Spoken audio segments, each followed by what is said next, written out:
Assalamualaikum warahmatullahi wabarakatuh. Saya Hastuti SPD. Saya bertugas di SD Negeri 95 per 3 Tanjung Pahumudi, Kabupaten Kerinci. Baiklah, saya akan melaksanakan aksi nyata modul kedua, mendidik dan mengajar. Dalam modul 2, topik Merdeka Belajar, kita akan membahas tentang mendidik dan mengajar yang terdiri dari 3 materi, yaitu yang pertama, mendidik menyeluruh, yang kedua, pendidikan selama 1 abad, dan yang ketiga, menjadi manusia secara utuh. Materi yang pertama, mendidik menyeluruh. Selama ini seringkali ada kerancuan pemahaman tentang pendidikan dan pengajaran. Pengajaran adalah suatu cara menyampaikan ilmu atau manfaat bagi hidup anak-anak secara lahir maupun batin, maka pengajaran merupakan salah satu bagian dari pendidikan, sama dengan mengajar yang merupakan salah satu bagian dari mendidik. Sementara pendidikan merupakan tempat menaburkan benih-benih kebudayaan yang hidup dalam masyarakat, sekaligus sebagai instrumen tumbuhnya unsur peradaban, agar kebudayaan bisa kita wariskan kepada anak cucu kita di masa depan. Menurut Ki Hajar Dewantara, anak-anak tumbuh berdasarkan kodratnya yang unik. Tidak mungkin pendidik mengubah padi menjadi jagung atau sebaliknya. Pendidikan tidak hanya berbentuk pengajaran yang memberikan pengetahuan murid, tetapi juga mendidik keterampilan berpikir, mengembangkan kecerdasan batin, dan pada akhirnya murid dapat menjalankan hidupnya kelak untuk mencapai keselamatan dan kebahagiaan.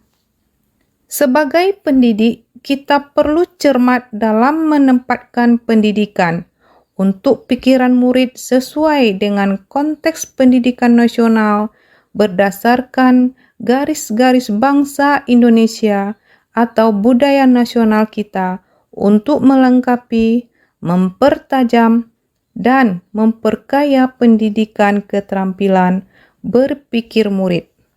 Setiap murid memiliki kekuatan-kekuatan potensi yang memerlukan tuntunan orang dewasa agar murid semakin baik adabnya. Sebagai pendidik, kita bertugas memberikan ruang keadaan yang luas bagi murid dan memberikan kesempatan bagi mereka untuk berkembang. Buah dari tuntunan kepada murid adalah berkembangnya akal budi murid yang mendorong terciptanya kebudayaan. Sebagai pendidik, tugas kita adalah mengusahakan kebudayaan Indonesia tetap ada dan menjadi pilar utama dalam memajukan pendidikan nasional. Materi yang kedua, pendidikan selama 1 abad. Sebagai guru, saya adalah salah satu produk hasil pendidikan zaman dulu yang masih mengalami perlakuan pendidikan yang berbasis perintah dan sanksi.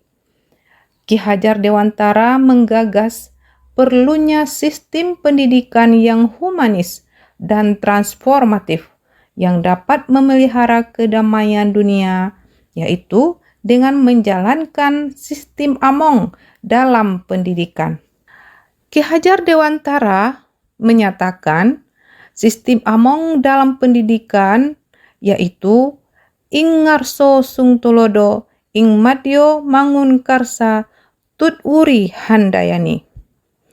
Yang artinya, ing ngarso sung tulodo, seorang guru haruslah memberikan contoh yang baik atau teladan.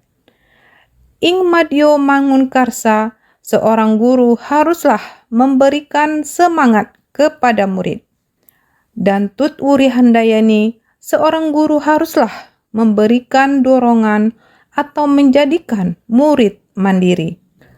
Pendidikan sistem Among ini lebih dirasa sesuai dengan bangsa kita karena lebih humanis, kerakyatan, dan kebangsaan.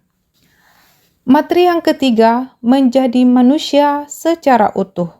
Sebagai manusia, kita diciptakan dengan dikaruniai dua bagian utama pada tubuh kita, yaitu jasmani atau lahir dan rohani atau batin. Kita juga dikaruniai akal yang bisa digunakan untuk berpikir, merasa, dan berkarya. Kodrat kita sebagai manusia adalah menjadi manusia yang merdeka, yaitu manusia yang dapat memerintah dan menguasai diri kita sendiri secara mandiri, tidak bergantung kepada orang lain. Pendidikan atau tuntunan seyogyanya mampu memberikan didikan lahir maupun didikan batin kepada murid, karena keduanya tidak terpisahkan agar terpenuhi kebutuhan kehidupan dan penghidupan murid selama hidupnya. Hal ini selaras dengan pemikiran Ki Hajar Dewantara. Pendidikan adalah tempat persemaian benih-benih kebudayaan yang hidup dalam masyarakat dan daya upaya untuk memajukan perkembangan budi pekerti, pikiran, dan jasmani. Sebagai pendidik, kita harus memandang murid sebagai manusia secara utuh, sehingga ini akan menjadikan kita sebagai pendidik dalam mendampingi murid dan menentukan tujuan belajar, merencanakan pembelajaran sesuai kebutuhan murid, baik lahir maupun batin, yang akan membantu murid-murid kita nanti untuk mengembangkan kekuatan lahir dan batinnya.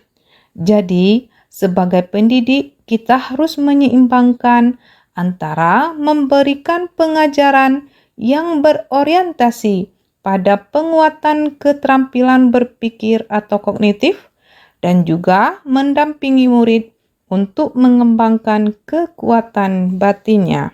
Sekian, wassalamualaikum warahmatullahi wabarakatuh.